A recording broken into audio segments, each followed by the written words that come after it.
Hi. చాలామంది అడుగుతున్నారు మీది ఏ ఊరు అని. మాది ప్రకాశం జిల్లా గిద్దలూరు అండి, ఏపీ. పుట్టింది పెరిగింది అక్కడే, డిగ్రీ అక్కడే అయిపోయింది. గవర్నమెంట్ జాబ్స్ చాలా ఆఫర్స్ వచ్చాయి కానీ నసీబ్ లేక చేయలేకపోయాను. ఆ తర్వాత జీవిత క్రమంలో చాలా చాలా చాలా చాలా ఉద్యోగాలు చేశాను. కండక్టర్ దగ్గర నుండి మనం చేయని జాబ్ లేదు, హాస్పిటల్, లా, అన్నీ.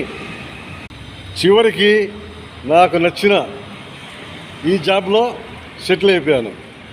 మనం ఏం చేస్తున్నామనేది కాదు, మనసుకు నచ్చినట్టు బతుకుతున్నామా లేదా, ఇదే నా కాన్సెప్టు, ఇదే మా పాలసీ.